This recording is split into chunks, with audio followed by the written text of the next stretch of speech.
Hey, this is Allie Edwards and welcome to day 11. Today I am going to be creating a page using my December Stories layered templates. And you can see the preview for this product here on my desktop. There's two previews because it comes with 12 different layered templates.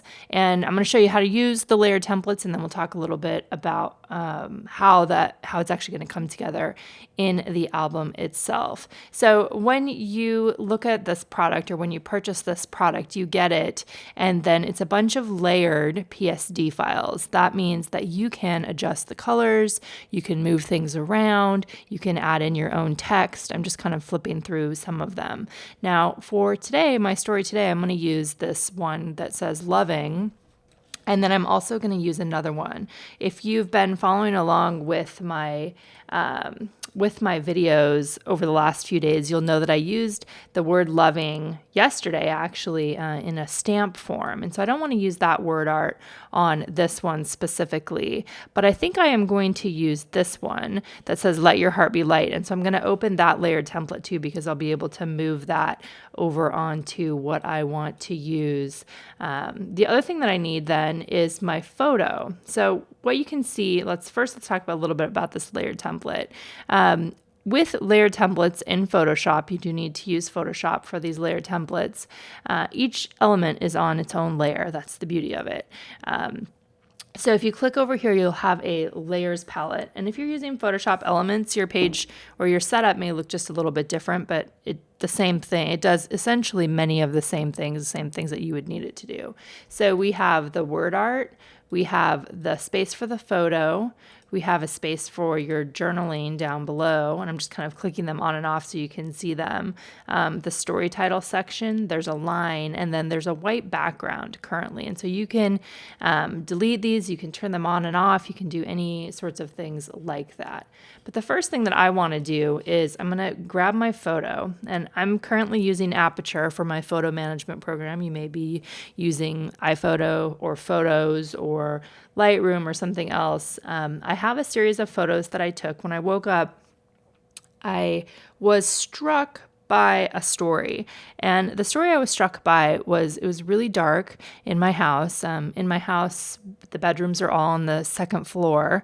And at the end of my hallway, I had put up two small little trees that usually go in the kids' rooms, and I hadn't got to the point of actually putting them in their rooms yet, and so they're just sitting at the end of the hall, but I plugged them in. And when I woke up, the story that really kind of popped up in my head was this idea of down the hall, kind of like what happens down the hall. And right now, these Christmas trees are there. My kids are sleeping down the hall, and I haven't fleshed out exactly what the story is going to be, but the idea of down the hall and what's happening down the hall. So I'm going to use this photo, and I'm just going to drag and bring it into Photoshop, and then it comes in on its own page there. Okay, so here's where, you could make any adjustments. I showed a couple days ago, I had a tutorial about how I use RadLab. I think I'm just going to keep it the same, but let's look in RadLab and just see. One of the things that I really liked about this picture is that it is really dark. And that was kind of what I was going for. And actually, I think, so you can see the difference here in RadLab. What this basically is adjustments or filters for your photo. So it offers you all of these different options that you can click through. This one, cool as a cucumber, is making it so the coloring is less warm or less orange. And I think that may be a good choice. The other one that I've been using in this album a lot is this one called Bullet Tooth, but I think that's too much for this photo. So I'm going to go ahead and go with the cool as a cucumber, which is just toning down that bright orange a little bit. And I'm going to click finish. And then I'm going to grab right up at the top, and this is called floating all windows. And depending on which program you're using, that option should be available to you. Click on the black arrow, the move tool, to drag and drop your photo over here onto the layered template. Now, one of the great things about layers is that you can move them around. So I'm going to click on my layer, and I'm moving it up to the top because I want it to be at the top of my photo here. Now, this photo doesn't actually need to be masked inside, but I want to show you how that happens. So let's see, I'm just going to move it around a little bit so that you can see. One thing to know right there, what it did is that sometimes with RadLab, actually, I'm going to go back and do something else. So I'm going to delete that layer off of here. Apply, and then, oh, actually it did it. So when you move something around like that and it has that RadLab filter applied to it, what it just told me is that it was going to remove the filter essentially until you get the photo in the place you want it to be. So that's fine. You just click OK. But what I wanted to show you is how that red box is still there. But if you wanted to just mask something inside, masking the photo, you come over into the layers palette and you want your top layer on top of the layer you want to mask it into. So in my case, the photo on top of the red box. And then there's a few different ways you can do this. The way that I usually do it is on my keyboard. I'm on a Mac, so I click the Option key and then I click with my mouse and I'm hovering right over the line between the two. So on a PC, I believe that's Alt, the Alt key, and then you click, and then it is masked inside. And so now this photo is just going to be right inside of that red box. And because the red box is bigger, then that's what you get. I'm going to step back a couple, because in this case, I didn't really need to do that, change the size of it, and I want it to be back to that original size that I had. So there we go. Okay, so that's all I'm going to do with the photo. I want it to be dark. I moved it over to the side a little bit so that those trees weren't dead center. Let's see, actually. Undo and make sure I'm on the right layer. So much of this is making sure that you're on the right layer when you're working with the layered templates in Photoshop. I just want to see if I moved it over a little bit more. I think it's good where it is. Okay, so let's deal with down below. Now, when you open this in Photoshop, the text on the bottom is using a font called Remington Noiseless. It actually says Bebus, but that's incorrect. That's what the title is over there. But Remington Noiseless. So if you don't have Remington Noiseless on your computer, it's probably going to tell you that you don't have it, and it's going to substitute with a different font. And that's fine. You can pick whichever kind of font you want, or you can download Remington Noiseless for free. If you just Google it, it is a free font. So this is where you would add in your story. And I'm going to do that part later, but I'm just going to show you that all you have to do is select that area and then you can start typing in. It's all set for you exactly where you would want it to go. And you can make adjustments to the type by clicking on the character palette. You can make your font bigger. You can make the leading different. You can adjust the kerning, which is the space between the letters. There's lots of different things that you can do in that area depending on the size of your story.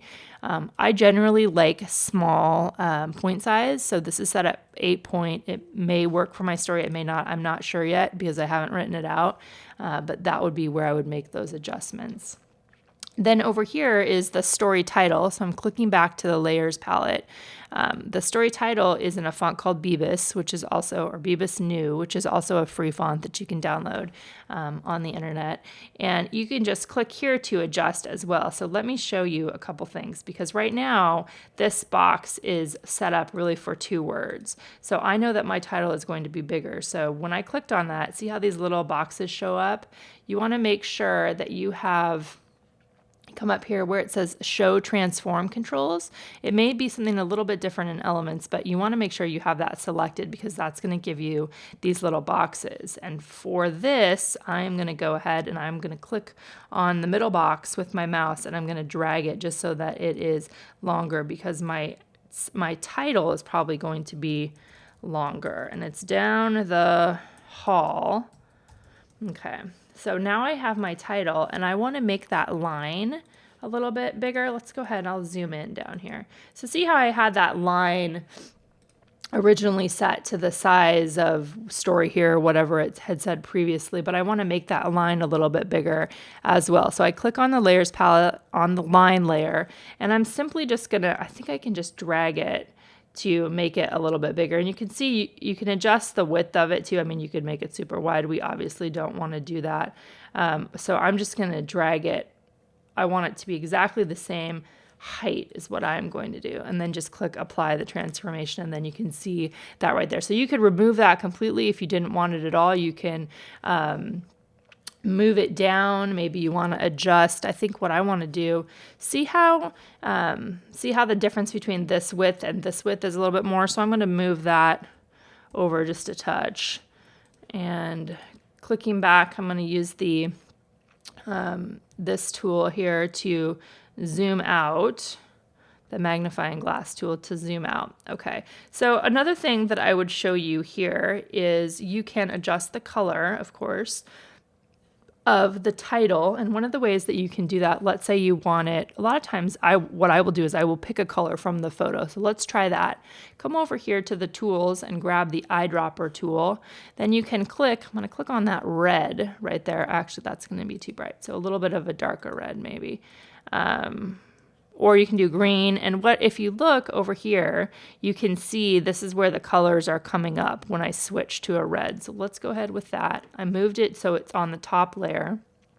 When I come down, I'm going to select the type tool to select those words. And then I'm going to click on the red. It's going to pop up here. I'm going to say OK. And now I have red type for the title of this day. I think that's nice because it's just a little bit of extra red. Now, most likely what's going to happen for me is after I finish writing out my journaling and print this out, I'm just going to print it here at home on 8.5 by 11 photo paper and trim it down.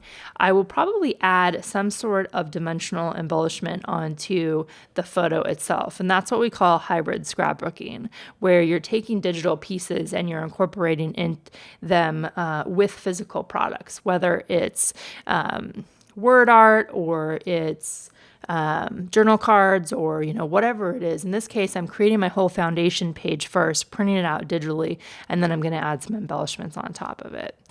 Okay, the other thing I wanted to show you is how you can take word art from other layered templates and move it on to the one that you want to print out. Remember how this one had let's see, click over here. This one had the loving word art. There, I'll select it. Now I'm going to hide it again. You can use that. I ended up not using that because I used it yesterday using a traditional stamp. But what I want to do, I opened up this other layered template because I want this Let Your Heart Be Light word art. And you can just use the move tool to drag and drop it over here on top of your photo.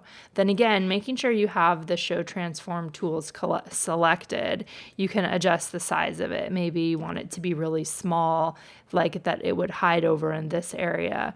I'm probably not going to use this on here because I do want to use some of my other embellishments on there. But this is a great example of being able to, move things around. You could put it down over here, change the color of it. It could be right here just as another little embellishment. I kind of like it as a corner thing or a corner thing over here. Lots of different options if you were wanting to have, word art right in the middle or have it be around there. Maybe I will leave it right there. Nah, I don't know. I don't know yet because the reason why I don't want to put it on there yet too is I don't know exactly what kind of other embellishments I want to put on there. So I'm going to go ahead and leave it off this time. But I just wanted to make sure that you had that as an example of what you can do with these layer templates, that you can use the word art from the different ones as well. Hope you guys have a great day. And if you have any questions, please feel free to ask them in the comment section below. And I'm happy to help you figure it out. Have a great day.